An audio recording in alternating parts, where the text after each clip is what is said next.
எக்ஸல்ல நம்ம எல்லாருக்கும் ஷார்ட்னா என்னன்னு தெரியும். அதுபோல எப்படி இந்த மாதிரி A to Z, Z to A short பண்றது தெரியும். அதுபோல நம்பர்ஸ்னா எப்படி smallest to largest, largest to smallest short பண்றது தெரியும். அட்வான்ஸ்ட் ஷார்ட் ஆப்ஷன் யாருக்கா தெரியுமா? வாங்க பார்க்கலாம். என்னன்னா இப்போ நான் சிட்டியை A to Z ஷார்ட் பண்ணேன்னு வச்சுங்களேன். இப்போ வந்து பாத்தீங்கன்னா இங்க வந்து நியூயார்க் பாருங்க 26, 25 இருக்கு. இது வந்து எனக்கு ஸ்மாலஸ்ட் டு லார்ஜஸ்ட் வேணும். அதாவது டிசெண்டிங்ல வேணும்னா இப்போ நான் என்ன பண்ணேன்னா இந்த மாதிரி கிளிக் பண்றேன்னு வச்சுங்களேன். இப்போ வந்து பாத்தீங்கன்னா நியூயார்க் வந்து 25, 26 வேற இடத்துல இருக்கு.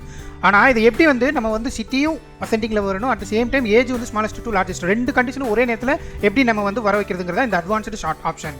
அதை நம்ம எப்படி பண்ணலாம்னா இந்த மாதிரி டேட்டா செல் பண்ணிட்டு டேட்டா அப்படிங்கிறதுல போயிட்டு இந்த ஷார்ட் ஆப்ஷன் இதுதான் அட்வான்ஸ்ட் ஷார்ட். இதை கிளிக் பண்ணீங்கன்னா இந்த மாதிரி ஒரு டயலாக் பாக்ஸ் ஓப்பன் ஆகும். ஸோ ஷார்ட் கட் என்னன்னா Alt A S S press பண்ணோம்னா இந்த மாதிரி அட்வான்ஸ்ட் ஷார்ட் ஆப்ஷன் வரும். ஸோ நார்மலாக வந்து பார்த்தீங்கன்னா இப்படி தான் இருக்கும். இதில் நம்ம வந்து செலக்ட் பண்ணிக்கலாம். இப்போ ஆட் லெவல் கொடுத்துட்டு ஃபர்ஸ்ட் நம்ம வந்து சிட்டியை வந்து அசெண்டிங்ல நமக்கு வந்து ஷார்ட் பண்ணப்போ சிட்டியை செலக்ட் பண்ணிக்கிறேன் A to Z. ரெண்டாவது ஆட் லெவல் இதை கிளிக் பண்ணிக்கலாம். அதுக்கப்புறம் நமக்கு என்ன வேணும் ஏஜ் வந்து ஸ்மாலஸ்ட் டு லார்ஜஸ்ட். இப்போ நீங்க கிளிக் பண்ணோம்னா இங்க வந்து பாத்தீங்கன்னா தெரியும் ஃபர்ஸ்ட் சிட்டி வைஸ் ஷார்ட் பண்ணிருச்சு A to Z. அதுக்கப்புறம் ரெண்டாவது ஷார்ட் வந்து பாத்தீங்கன்னா இந்த சிட்டிக்குள்ள நம்ம ரெண்டாவது கண்டிஷன் என்ன கொடுத்திருந்தோம் ஸ்மாலஸ்ட் டு லார்ஜஸ்ட். இப்போ வந்து பாத்தீங்கன்னா லாஸ் ஏஞ்சல்ஸ்ல ஸ்மாலஸ்ட் டு லார்ஜஸ்ட், அதே போல நியூயார்க்ல ஸ்மால்ல இருந்து லார்ஜ். இந்த மாதிரி வந்து ரெண்டு ஷார்ட் ஆப்ஷனை ஒரே டைம்ல பண்ணலாம். அதே போல டூ கண்டிஷன்ஸ் தான் கிடையாது, நம்ம டேட்டா பேஸ் பண்ணி நம்ம நீட் பேஸ் பண்ணி இந்த மாதிரி எத்தனை கண்டிஷன்ஸ் வேணா போட்டுக்கலாம். ஒரே டைம்ல இந்த மாதிரி 5 காலமே நம்ம வந்து ஷார்ட் பண்ணிக்கலாம். இப்படி நம்ம செலக்ட் பண்ணிட்டு ஓகே கொடுத்தீங்கன்னா இங்க பாத்தீங்கன்னா தெரியும் எல்லாமே வந்து ஒரே டைம்ல அந்த ஷார்ட் பண்ணிச்சு. அதே போல இப்போ வந்து நீங்க ஒரு கண்டிஷன் ஆட் பண்ணிட்டீங்கன்னா இந்த மாதிரி கிளிக் பண்ணிட்டு இந்த டிராப் டவுன் வச்சு அந்த கண்டிஷனை வந்து நீங்க மூவ் பண்ணிக்கலாம். அதாவது எனக்கு இது ரெண்டாவது கண்டிஷன் வேணா, மூணாவது கண்டிஷன் வேணும், இல்ல இதான் எனக்கு ஃபர்ஸ்ட் கண்டிஷன் வேணா, இந்த எந்த கண்டிஷனும் செலக்ட் பண்ணிட்டு இந்த டிராப் டவுன் வச்சு நீங்க மூவ் பண்ணிக்கலாம்.